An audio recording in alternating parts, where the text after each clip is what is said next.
Favorite. Well, hi and welcome back. Today we are here with Hayden Gladstone of Hayden Gladstone Personal Training. He is coming to us from Calgary, Alberta, our hometown, and we are delighted to have you, Hayden. So thank you so much for being here today. Thank you, Ashley. I'm glad to be here. Yay! So, do you want to tell us a little bit about what you do? Just quickly to start with, introduce yourself. Absolutely. Well, you know how we know each other now through your mom, and I've been training. I work as a personal trainer, and I've been training your mom for the past about 6 months. And I've been running my own business, so working privately as a personal trainer for 7 years now. Before that, I worked in what would commonly be known as the public gyms.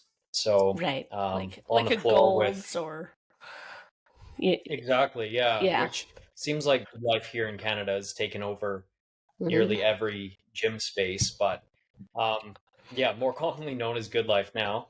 Right. Um, and yeah, I went to school, thought I was going to become a physiotherapist. It was just there's a lot of changes going on, like with the information and the internet at that time. So I dropped out of physiotherapy school, didn't know what I Mm, was going to do for a period of time. So I pursued biking. And right. so I was a biker as a young teenager, and I tried to take that to the next level.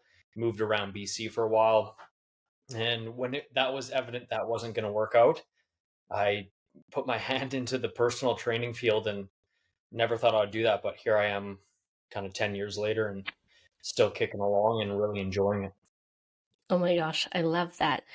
Mountain biking is so cool, but it scares me to no end.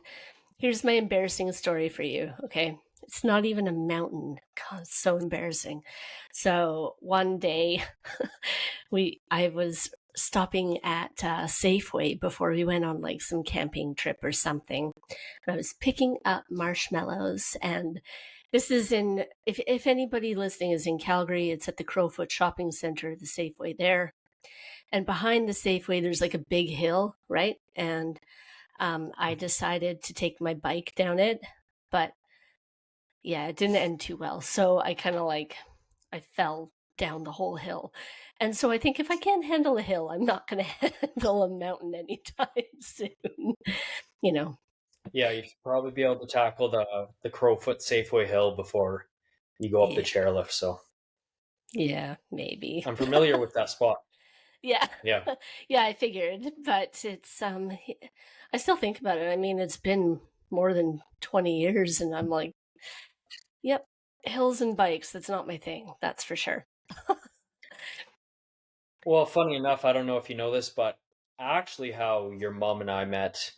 Um, so yeah, being a mountain biker, I worked at a really popular shop in Calgary here called Bow Cycle for just part time for a number of years. And your mom and your sister popped in one day, and I was just lucky enough to help them out. And instantly, your mom and I got along really well, and kind of had that connection. But she was leaving with a bike. I helped her out with everything. And I think, I forget, I either overheard her saying at the checkout that she didn't feel comfortable riding, or she was possibly talking to the teller as she was Mm. checking out. I remembered, I'm like, I'd taught mountain biking for many years to high end kids and like in Whistler and stuff. So I'm like, oh, I could for sure help your mom out. So I just Yes. said, hey, I can teach you to ride. Like, I'm willing to help you out. And she was just taken aback, and she's like, that would be amazing. Absolutely. So we played back and forth for a while, but we did end up, I did end up teaching her a couple times on the bike. It's We so didn't go to the cool. Crowfoot Hill. But No, good. She's not ready for it. no, No, she needs more no. lessons. Yeah, I think so. Oh, I love that. So do you still do mountain biking? Like just No, I for haven't fun? had a bike for the last year. Um, but it's just one of those things, and maybe you have experience like this yourself with something in your childhood, but it's just such a impactful thing as I was growing up, and such a huge part of my life that I still keep really close tabs on it. I'm always thinking about biking still, even though I don't ride. It still feels like it's such a big part of me. Oh, that's really cool. I think for me, it would probably be to the same level, it would probably be music. But for if it's like sports, for me, it was gymnastics had a huge impact on my life, and swimming also. And it was very Hmm. interesting growing up, and well, I still am asthmatic, but those were two Yeah. sports that I could do really well. The rest of it, not so much. But yeah, those I don't know why I could handle it, and that was an empowering feeling to be able to do sports. And I mean, not to toot my own horn, but I definitely swam much better than most of the kids my age. So Yeah, I think on that note, sports are so important for like just development in for whatever ever age, but you can start pretty young, and as long as the kids are getting a good variety, I think it's extremely healthy and just brings up so many good developmental or builds up so many good developmental qualities for kids. And I'm sure it would be the same for adults too. It's just so unfortunate that we either have so little time to engage in sports or we feel like there's not enough opportunity for it. But I'm sure we would still get a lot of the same benefits that children do. I think so too. Even just socially making a a bigger friend circle. I mean, I think that's one of the coolest things. I love here in England. Everybody plays football. I mean, not everybody, but pretty much everybody, and you've got your kids will go and have their own football clubs, and the dads might have a club, and everybody has clubs. And it's really cool because so many people are just so involved in sports that way. It's far bigger than hockey in Canada. Which is saying something. Yeah, yeah, it is. It's huge, and I mean, and I guess what else would be huge? Cricket, tennis, Mhm.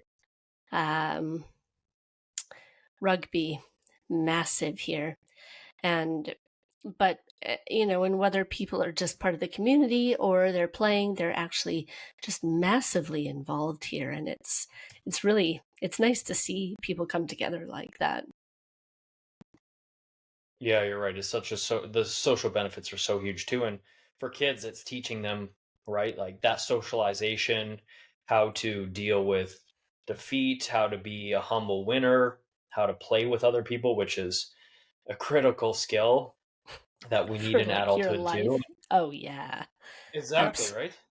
yeah. That's do you think I don't know. So wait, sorry, I need to go back for a second. So you were training to be a physiotherapist? Is that right? Yeah, that was the path that I was on, and I was somewhat I wouldn't call it halfway through schooling for that, but I was enrolled in schooling and taking classes for that. Right. And so why did you said there was like lots of new information, things like that. And so what made you just decide it wasn't for you anymore? If I can ask, sorry. Yeah, you look at the times now and there's certainly more information available now, but I think it was somewhat of a unique time when I was in schooling for that. It was 2013. I had finished my degree in kinesiology, and it was the internet had obviously been around in a pretty similar form that it is now for a few years, but just I think it was really starting to pop off more common people, so not professionals per se, posting their experiences online. So forums were becoming more popular, kind of the introduction to social media. Yeah. And it was a really exciting time to take in new information. And there's still problems then as there is now, but I felt I was learning a lot more being engaged online for better or worse than I was in Right. school. So I just made the decision to, well, I'm going to pursue, ended up pursuing mountain biking, but it's still the threads of knowledge that I attained then being online have stuck with me till now. I think that's really cool though. And when you think, okay, you have kinesiology, you have all of this, you have pieces of the physiotherapy training, you've got the background as a mountain biker, is that what you would call it? and um and now, and then personal training, but all of that experience comes together and it gives you like a very unique set of skills. and right and you know I think it helps so that you can offer a really unique service to your clients then, I figure. Absolutely, yeah. Yeah, well, your life experience in whatever you do is just, yeah, you should bring that with you as much as possible and in the most appropriate way possible. And yeah, I think it can certainly help relate to people, bring you insights into however you're dealing with someone. And just we go back to the socialization too, like just have it be easier to talk with people and socialize with people. People like hearing about your experience, and when you have lived a fairly interesting life, and most people do because it's different than our own, Yeah. then people enjoy hearing that. Yeah, I think that is the key. People do love hearing other people's experiences, their life stories, because they are different and then they give that different perspective. And I think that's what really hooks people in, I think. And it sounds like you do have an amazing story too, and I love it. Were you always very, very active when you were a kid as well? Yeah, I'd say I was active in the sense that I was always moving or busy, and I'm sure you know how that goes up against the current school curriculum.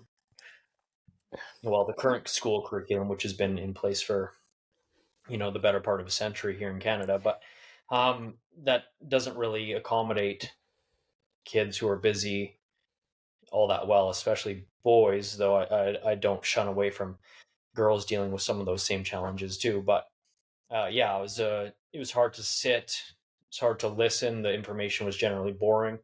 I wouldn't call myself. I'm like my intellect is probably average in most cases, but it's just trying to plant my butt in a seat even from the time of grade 1 all the way to you start to mature a little bit by for boys by grade 12. For girls it's a little bit younger, but so I could deal with it a little bit better, but it was always a struggle. So in that sense, yeah, I was always active.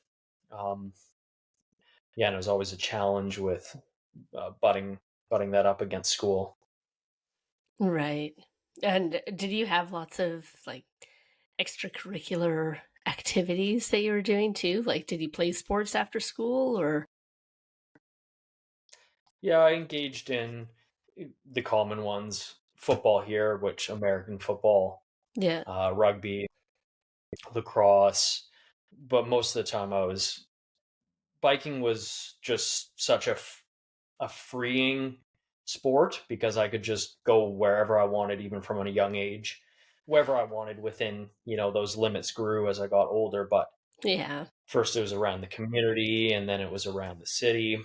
I had a big group of friends too that it was so cool. They all liked biking as well.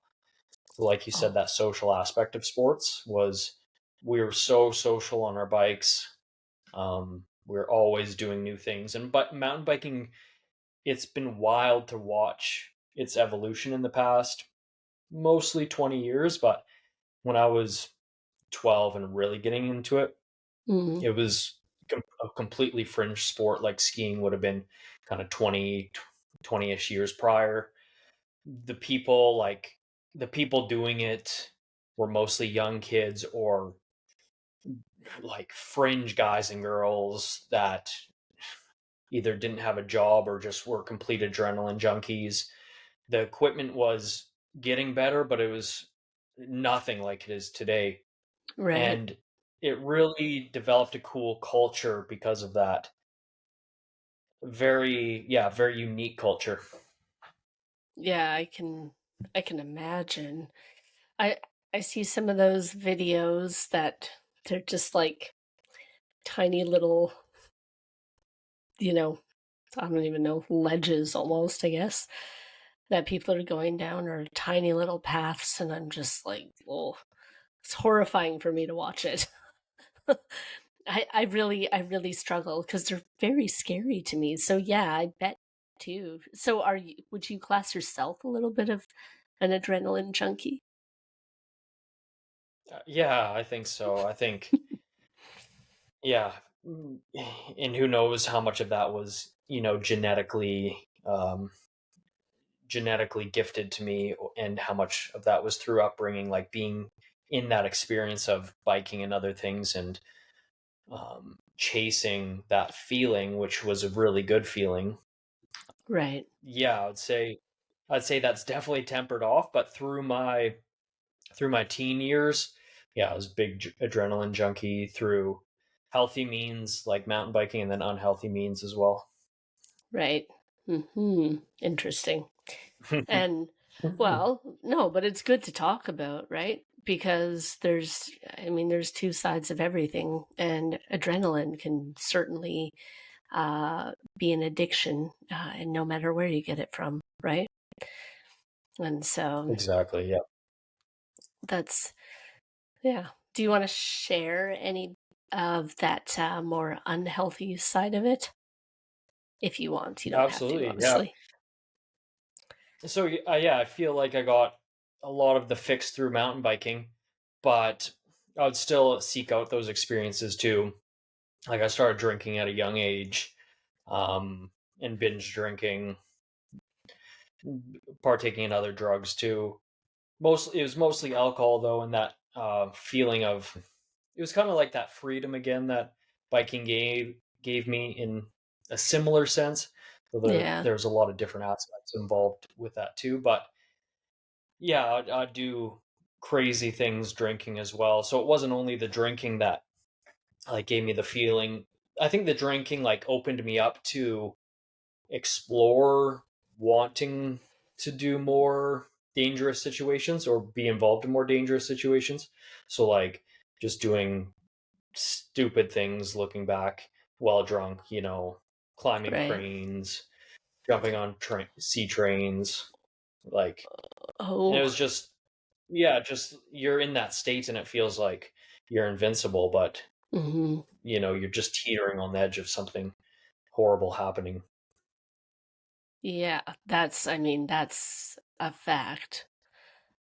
That wow, yeah. And some of that is that's extremely dangerous. You're right though, when you're drinking you kind of lose those inhibitions, right? You lose that line, or maybe the line that you wouldn't cross. It used to be here and now it moves and now it's here, and maybe next time we can push it a little bit further. And yeah, that's you can get yourself into big trouble that way.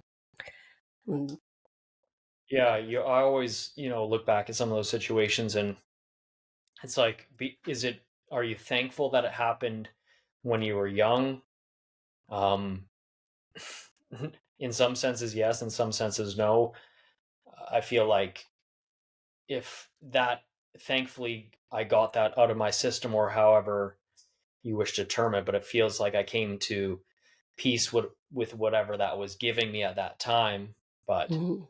I mean, yeah, if you start to play with this fire in your adult years where you have real responsibilities, whether it's with a partner or children involved, I mean, yeah, it's not a good situation. No, no, definitely not. How, did you just kind of like grow out of it, I guess, or just stop? Or, was there a moment that you were like, no, this, you know, how did, how did it go? Oh, we're just dealing with so much pain that you either, I mean, the pain's going to overtake you, or, um, yeah, you choose a different path. So yeah, it definitely was a battle for a long time, and just falling back into it, thinking you're over with it, going through so many times that I no longer want to make these choices anymore, but feeling that pull of the social group, the feeling of being intoxicated and what that gives you, like that freedom I was talking about, or Yeah. kind of that illusion of freedom, Yeah. and just it's a way to dissociate, right, and not be feeling being felt in your body. Yeah. So if there's underlying pain, it's a really easy way to just avoid feeling that pain, but that the pain just got welled up so often that, again, yeah, I had to make the choice either to, and I thankfully I had some support, but that helped me out. But yeah, I believe it was mostly my decision where I just realized I didn't want to live this way anymore and wanted to make a different decision. Yeah. When you talk about pain, are you talking like emotional pain?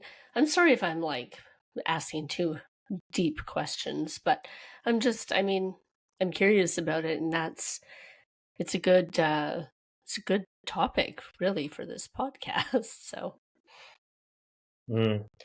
Yeah, certainly, yeah, like the emotional, psychological, spiritual pain. I mean, there wasn't much. It manifests as physical pain, right? Or yeah. Yeah. Oh, absolutely. sometimes you can deal with that pain, uh, or have that pain come out, eh, being represented physically.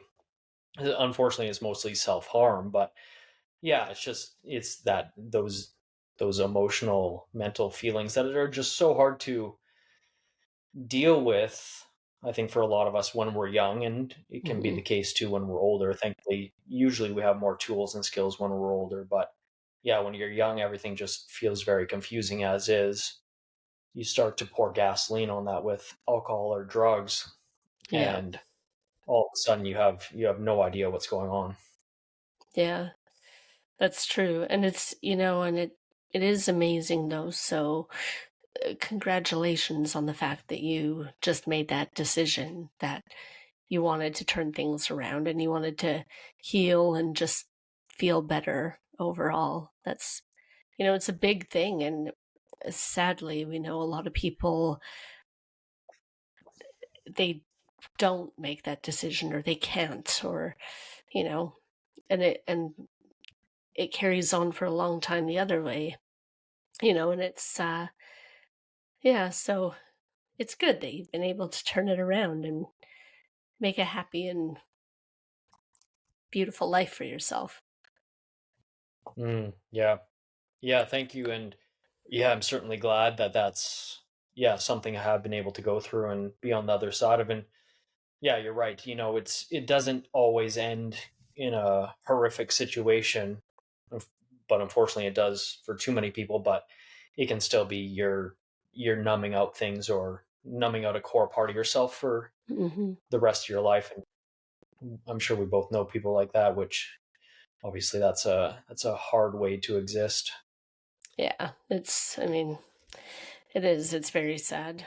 Did you do anything else? Like, y- you know, you had a good support system? You made the decision. Did you say, like, go for therapy, or, how did you channel all of this energy to healthier? Mm. Yeah, I honestly think it was mostly a journey by myself again. And there's like, you look back and there's so many resources that I still pulled, a core one again being that support group, which was, to be honest, mostly my mom at the time. It felt Hmm. like my friends were still heavily involved in that, so I didn't feel a lot of support there. And there was no blame there. There's they were No. just doing what they enjoyed, and most of them had a decent grasp on it. Funny enough, though, from my core friend group, a lot to me is like more than one. Like three or four of them had significant troubles with substances. and thankfully got a Mm-hmm. handle on it. But so there wasn't a lot of support there. But I mean, books were probably my best friend at that point, or I pulled maybe the most inspiration from, or knew that there was a different path and something more to, like, a deeper essence in life that I could go towards, even though I had no idea what that was at the time. I was just kind of following little threads here and there.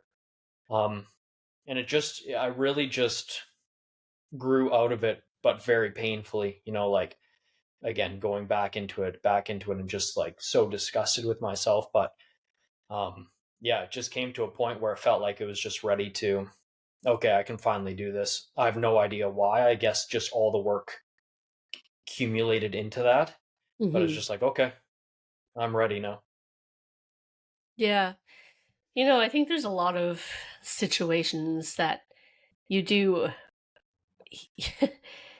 you may not, it's not a good place to be in. And then you do reach this point where you're just like, you're ready just to let go. Whether it's a bad relationship or it's, giving up sugar or it's a bad work environment or, whatever the case may be. I, I quit smoking just Mm. like 2 years ago, just over 2 years ago. And I got I had a very good support system too, um, with, with my mom and also with my boyfriend.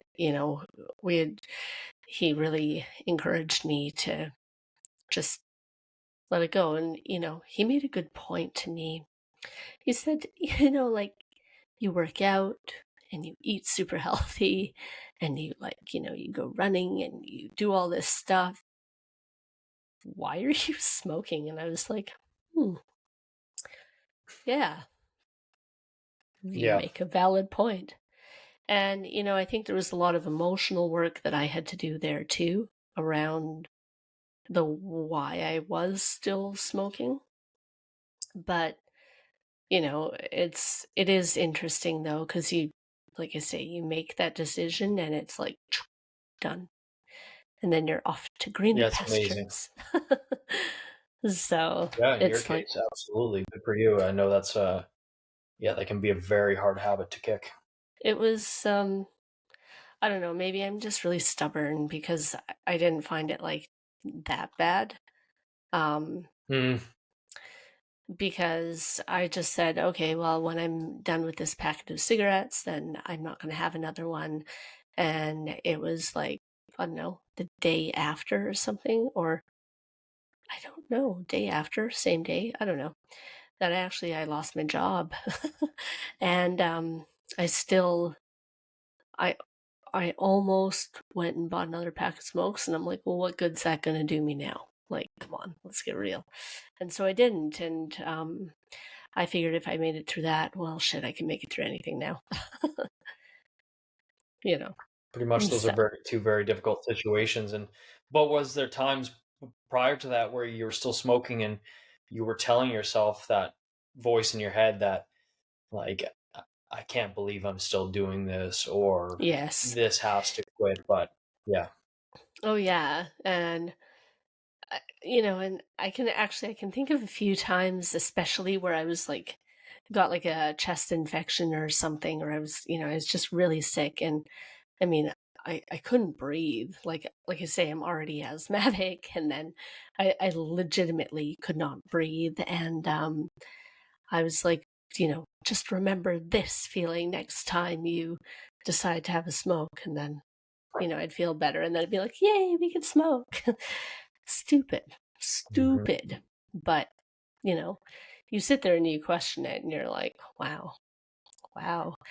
Why do you keep going back? Why do you keep staying with an abusive partner? Why do you stay at a workplace that, you know, treats you badly? But, it's all these kind of things. And I really do think a lot of it is emotional work that has to be done, you know, and a lot, to me, I think it's a lot about self love. Um, and learning how to like respect yourself and treat yourself just as good as you would treat other people, right? Because I think Yep. we often will tell ourselves things that we would never even dream of speaking to another person. And so, yeah, I Mm-hmm. do think a lot of it comes down to self-worth, self-esteem, and yeah, I think that's what holds us sometimes in bad places. Not always, obviously, but I think that can play a huge role. Yeah, I think it can too. And yeah, we always have to consider the fact that whatever we're engaged in, though the net total can be more harmful than beneficial, it's certainly not. I mean, these acts are not completely without a good quality to them, let's say, you know, Mhm. and that's why it can be so hard to detach yourself from that too. I mean, smoking, not only just like from the physiologic perspective, it's obviously doing something very pleasurable in the moment Mhm. with some of your brain chemistry, but generally you could be out with a group doing that, so it's socialization time. Um, Yeah. it can just detach you from an uncomfortable situation that's currently going on. I mean, Yeah. look how many people look more pleasant taking a smoke break than engaged with their work, right? Yeah. Well, yeah. I mean, even so, or oh, if you're at a party, uncomfortable situation, just gonna go for a smoke. Like, you know, Exactly. Yeah, exactly. And who else might you meet out there, like a fellow smoker? And and generally then those you have conversations are instant pretty. friends. Yeah, I mean, it's yeah, true, right? I it's felt true. Yeah. going to concerts after I quit was weird. Like, I that was one, and I still have moments sometimes where you're like standing outside a venue and people are smoking and you're like, yeah, oh wait, no, I don't smoke, never mind. But Mhm. and Yep. in your head you're like, if you're standing there not smoking, nobody's gonna go, weirdo, you're not smoking. They're just gonna be like, hey, how's it going? So, Yep. but it's funny how we But make you're up right. all It is these that. scenarios. Yeah, but you are right. Where it is that, like, it really is that more not instant bond, but you have that tether that's there where breaking the ice generally is it's easy, but it's uncomfortable. But you have something to go off immediately with someone else, and that's a very why do so many people go to the bar? There's a lot of reasons, but probably the main one, if they're engaged in drinking, is it's just like that one barrier has already been broken, so it's easier to open up to people, and that feels great because we want to be around people that feel welcoming to us or are welcoming us in, and Yeah. we feel Yeah, absolutely. And I mean, but it's even at the bar, you don't have to even be drinking. Why not? You could have a Coca-Cola and hmm still meet all the people, you know? And it's hmm like, it's how we shift our thinking around all these situations too, right? It's yeah. it's really it's really interesting. And I think truly all of us just need to stop giving a fuck. That's that's what I think. Yes, it So, certainly helps coming to that place with, yeah, greater maturity. And um yeah, the bar can for certainly be a great and fun place to go without engaging in drinking. But I think either you come to that place just for some reason organically in your life where you're maybe a very outgoing person, or um, you know very comfortable in breaking those boundaries that we all put up in a kind and intelligent way. Some we yeah. geez, I look back to some of my friends, right, where it felt like they could just weasel in to any friend group, regardless Right. if whatever they were doing and regardless who the person was, and it just seems so smooth. you Right. know. Um, it, yeah, but I think we all have that ability to some extent. But yeah, I think, like you said, we need to believe that, and we just need to try and fail at it and learn what to do better, and then try again. And it's not Yeah. comfortable, it's not easy to do. I'm not making it seem like that, but it is that process of learning. Like if you're telling a kid, well, this is how you get from where you're at to learning the skill or being competent at the skill. Hmm. The same thing applies for us here. It's just we're just not used to doing it. No, yeah, that's for sure. But I mean, it's valuable to do it though. So, in your personal So training business, you've got you've got all kinds of different clients, and I've heard that you often get people with, maybe different barriers. It's not just like Joe Schmo is coming off the street and wants to start working out. You seem to be aligned with people that uh, really need your expertise in different areas. hmm. Yeah, I think yeah, it all happened by happenstance too. I mean, now I can look at it and say I enjoy. I'll say more difficult, but difficult just means to me too that you have to think more deeply in it.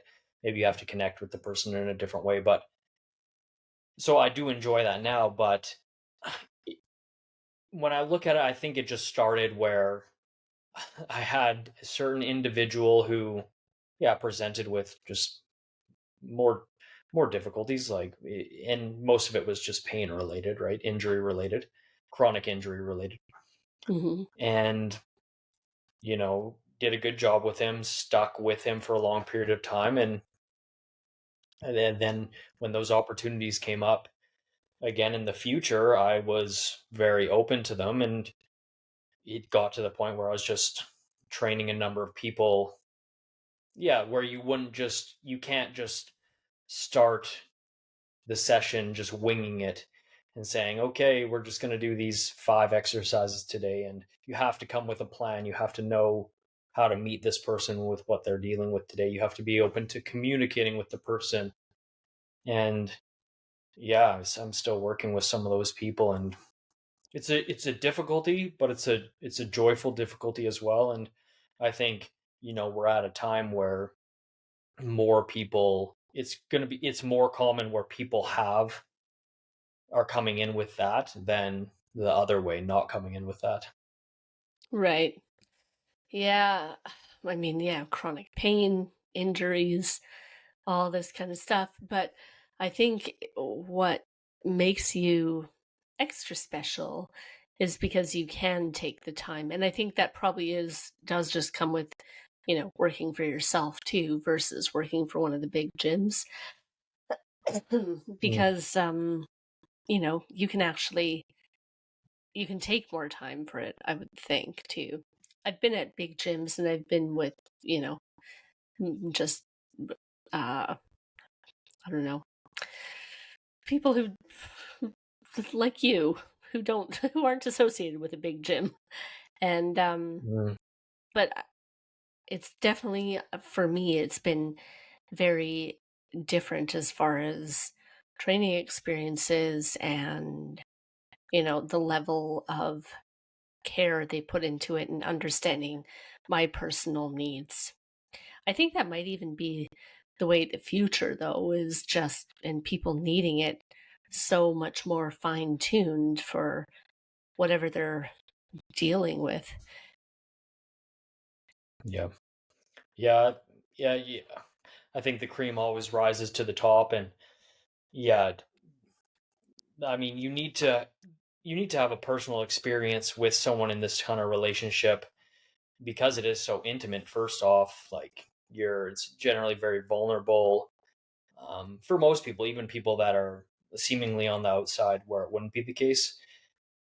Um, in my case, you're always with them one on one, so that's another level of intimacy and just having to be very comfortable, uh, having the relationship predicated on trust. And then beyond that, you're absolutely correct. Where people are, it's just a sign of the times, and think of it for better or worse. I try not to put a ton of judgment on it, but more people are dealing with chronic pain, are dealing with difficulties around how they move, how they perceive themselves physically. And yeah, that's a whole other layer where if you're working with someone, you better feel a lot of trust with that person, and that's only built upon seeing that person in a unique way. Yeah, absolutely. Do you think that people, you know, maybe in the past, so say if you had chronic pain, would you have maybe they shied away from the gym more? Do you think now they're kind of coming out more than they used to as well?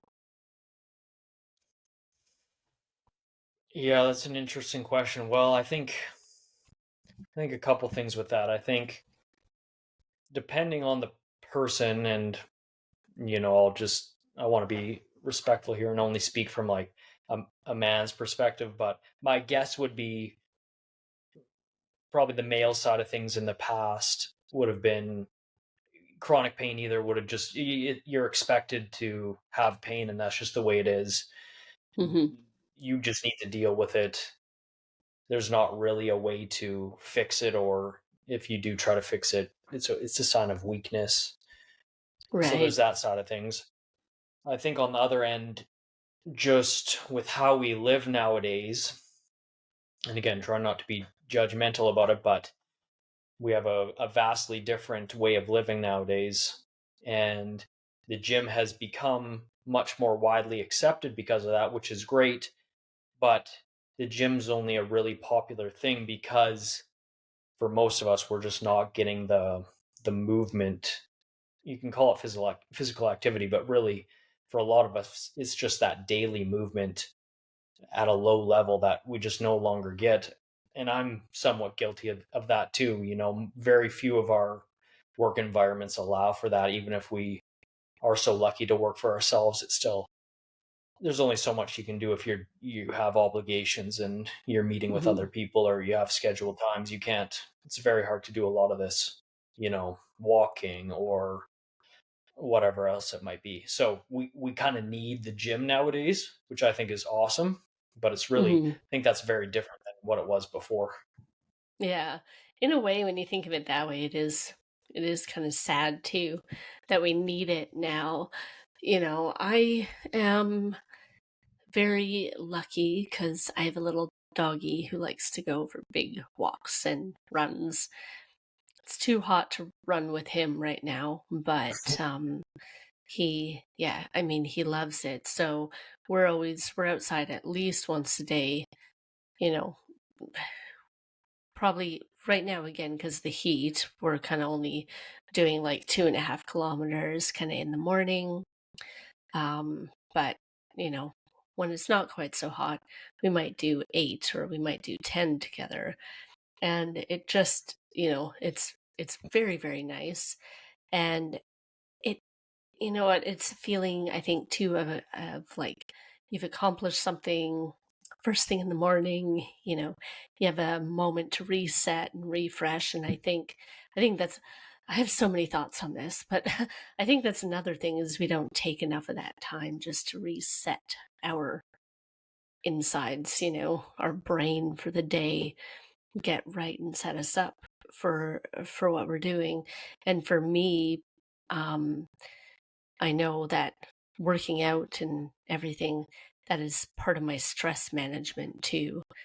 Like, hands down, I'm not very happy if I can't work out.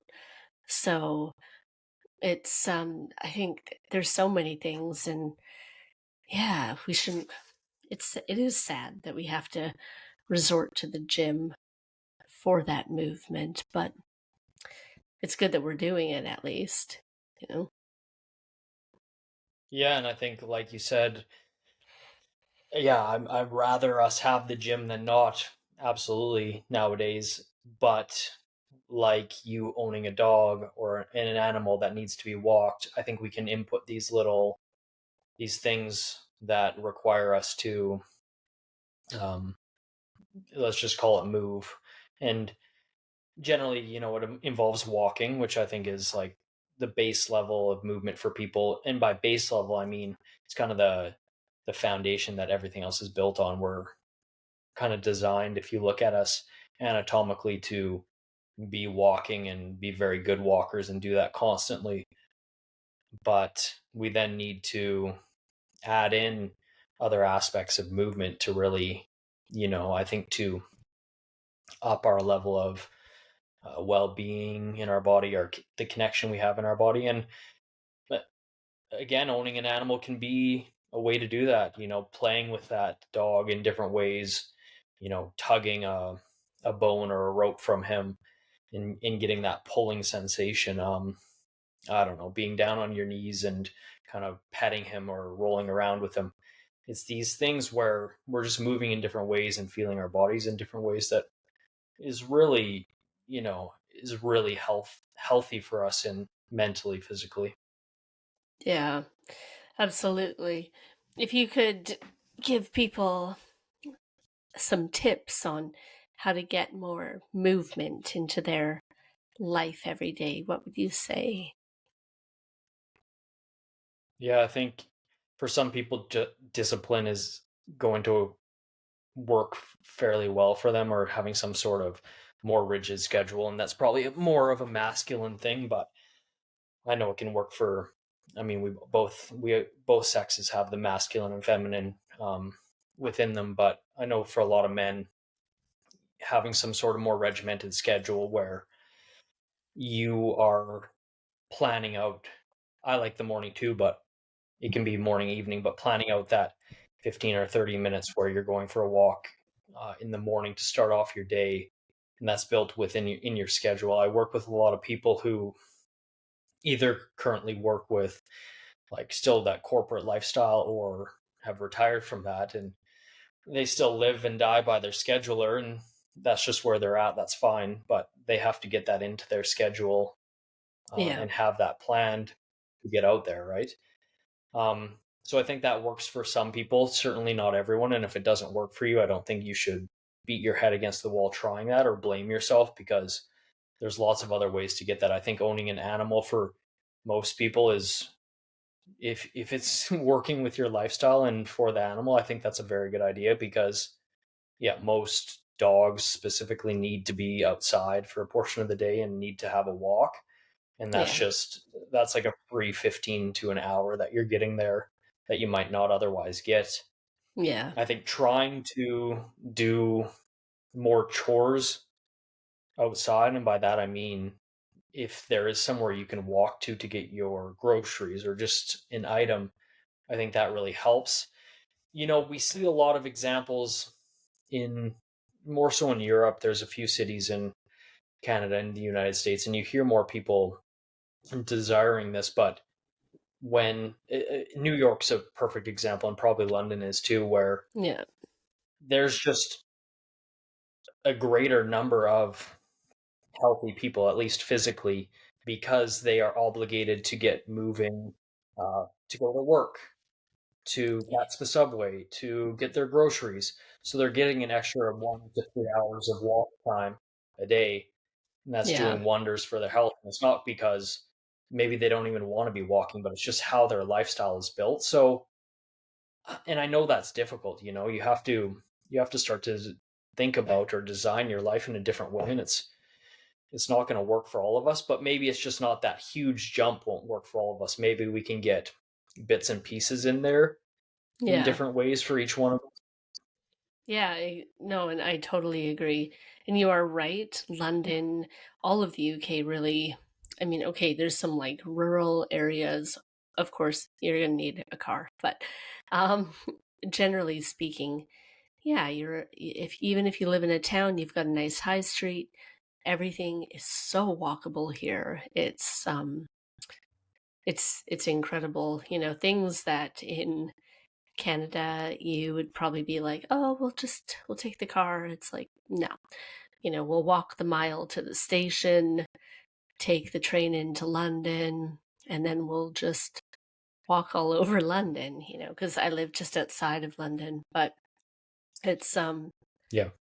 it's, you, I mean, they drink a lot here, but, but, generally I'd say, yeah, people are uh, much more fit here than in Mhm. North America, really. And you're right, it starts with lifestyle and it starts with little things too, you know. Yeah. Yep. Yeah, I mean, I think we've done a disservice with city planning for sure, and we're starting to more people are desiring this walkability, and yeah, in Canada and the United States is well known to be two of the worst culprits in the world for just having gigantic sprawl where you literally can't live without a car, or Yeah. you have to be extremely intentional if you are living without a car, and that's not the way. Like, we're just seeing the ills of that. I think most of us, I just love lifting weights, so I would do it anyway, but I wouldn't, you know, I plan walks every day and stuff. I would just get rid of all that if I lived somewhere where I was walking to the grocery store and be way happier for it. I would much rather walk to work, walk to get my groceries, and Yeah. that be my physical activity for the day. Yeah. No, absolutely. I mean, we've got our local Tesco is like, I don't know, a 6-minute walk. And, I might drive there if I'm doing a big shop, but generally now I just walk there and grab my few things. And it is different and it's so nice. I think I would honestly struggle coming back to Canada and being like needing to go back to driving all the time. I was telling my boyfriend, I think just yesterday, I fill up my car once a month, and I used to fill it up once a week in Canada. I don't even think I quite fill it up once a month here. Um, because Yeah, I there's don't, I another just don't benefit. Yeah. drive that much, you know. It's Yeah, being in your car so often is horrible. Like, it is one of the worst things you can do for your health, and it's a reality for most of us here, so you have to contend with it. I'm in a similar boat, but yeah, just anything you can do to get away from your car more often is for the better. Unless, a car is great to go on a road trip for, but when you're just driving commuting. hour plus a day for whatever you have to do, it's just, yeah, it's so bad for you. Sad, unknown. Mm. It is, yeah. We should all find little ways that we can drive less and walk more. I Yeah. agree 100%. Yeah, it could be one of the most impactful things you do for your health. And you never know if that just snowballs to other things where you find you're enjoying it more. Generally, like, when you start it, it's difficult, but you start to feel a little bit better. It can take a bit of time for depending who you are, and um but if you kind of stick with it, you give yourself that grace, and once you start feeling a bit better, which is almost across the board will eventually happen. Yeah. And Yeah, you know it's what? easier to Pretty quick substitute. too.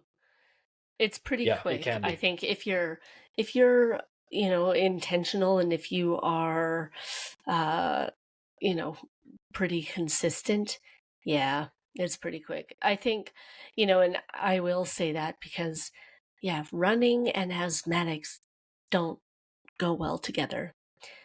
But No. um hi, we are making it happen.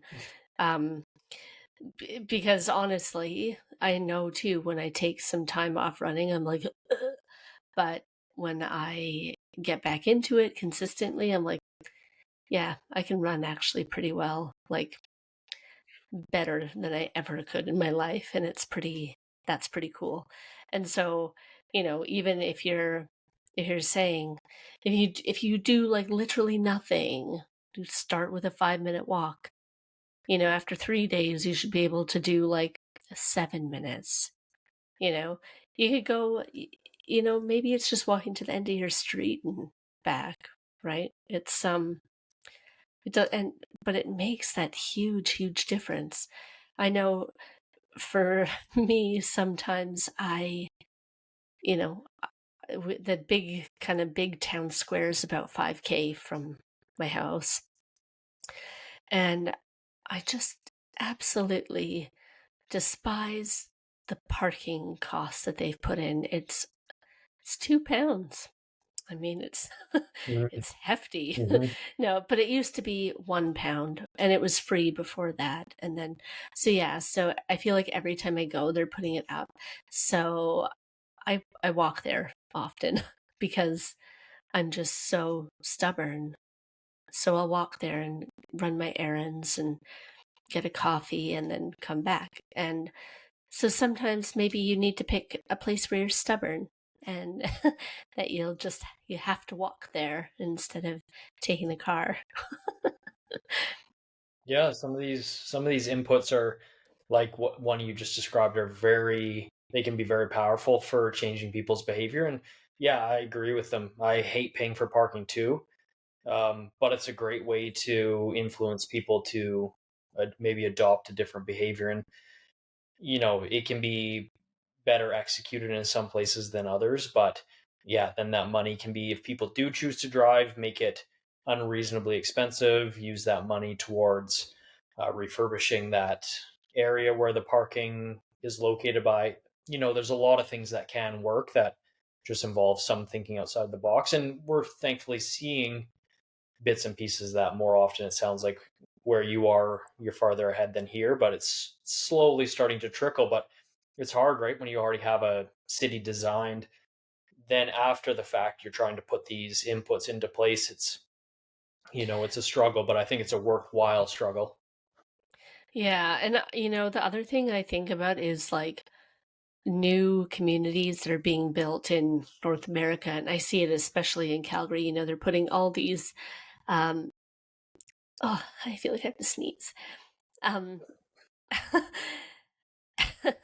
especially in the newer communities, they're putting kind of all these like outlet centers in, right? And so you'll get these like big kind of outdoor malls, but it's not nobody needs that shit. We don't need another Staples to go to. We don't need another Costco to go to or whatever, right? Like why don't you just put in, kind of like what we have here. Maybe we've got charity shops. You'll have like a grocery store, an off license, so like a convenience store. Um, you'll have Hmm. like a news agents and just stuff like that. It's just small local businesses, coffee shop, but like Hmm. uh, artisan coffees and this sort of thing, right? Maybe I'll have a record shop, but it's really cool and they're busy. I know they say the high street's dying, but they're busy. People are always out there.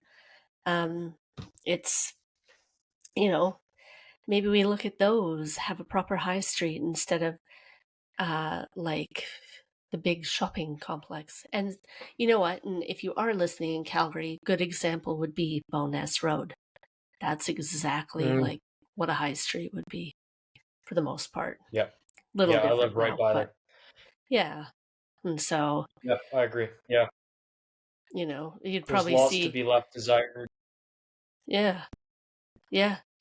Like, and that kind of stuff is easy for new communities. Otherwise, you would think, yeah, Kensington, Sunnyside area, Martle Loop, um, all that kind of stuff.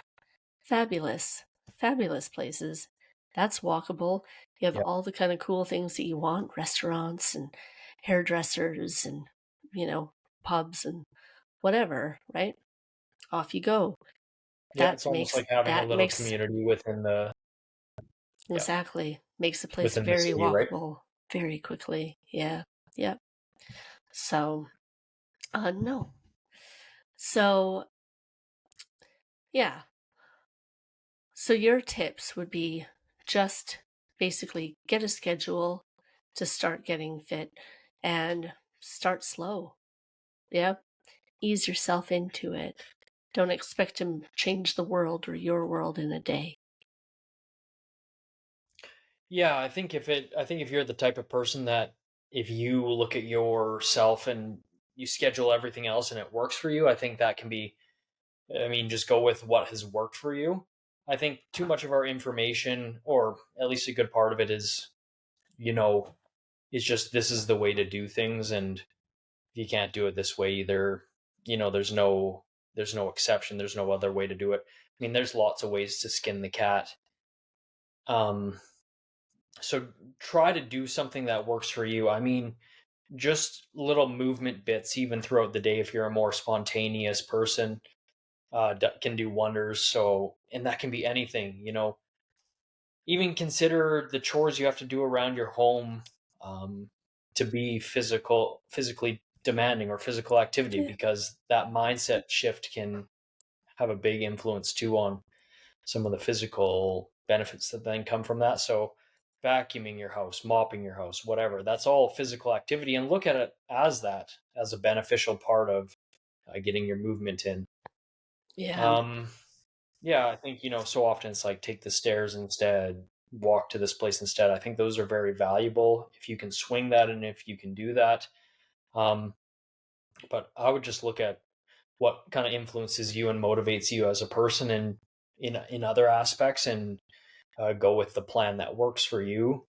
Um, yeah, because it can be very individual, but it doesn't have to be a ton. But as it will probably become a ton or seem like a ton after a period of time. So in that way, I agree with you. Where start small, and it will likely, not for everyone. There might be other things that you have to get into, and we could or could not touch on that, but there's a good percentage of people where if you start small, it's probably going to become something much bigger in a shorter period of time than you expected, just because it feels good and you kind of get into that habit. Yeah. Absolutely. And I love that. And getting into the habit's the hardest part, but it is definitely the most worthwhile. So, Hayden, Just because if it's so much easier, right? yeah, oh, absolutely. That's starting is the hardest, and then stopping is the hardest because you miss it when you don't, right? But it's Yep. yeah, yeah. Sometimes when you love it too much, then it's hard to take a day off. It So can be. Yeah. I mean, yeah, if you get to that point, you're, again, some strategies need to be put in place, but I think, yeah, it's a more worthwhile place to be in, where it feels hard to take a day off, than to be, well, I just have no desire to even start. I mean, yeah, I much rather take the former than the latter, right? yeah. Oh, absolutely, definitely. So it's and it's life changing once you start. So Hayden, if people wanted to find you online, where would they go? Yeah, I have an Instagram where I post generally more performance based stuff, to be honest, and it's only because that's where my passion for myself lies. But I use a lot of the same principles with training general population, and it all comes from sports performance. So it really just trickles down, and you can almost you have to be more specific, and you throw out little uh, tricks here and there. Well, not tricks, but let's just call it kind of the whipped cream on the dessert, for your athletes and whatnot. But a lot of the principles are the exact same from the general population to someone who's at a high level of athletics. So I Right. post more of that high level athletic stuff on my Instagram, which is Hayden Athlete PT. But you could definitely, if you're just interested in working out or starting working out, you could still find a lot of applicability there. And then I have a website too, which is more just tailored for general information and to get people in contact with me. But it's haydengladstonept.com. That's awesome. And I'm sure they'll be able to find a lot of resources for you. And if you're in the Calgary area, definitely get in touch with Hayden. And especially if you deal with anything like chronic pain, because I hear he's your guy. So thank you so, so much for being here with us today, Hayden. I really appreciate it. And also for sharing your story and your insights on fitness and life, really.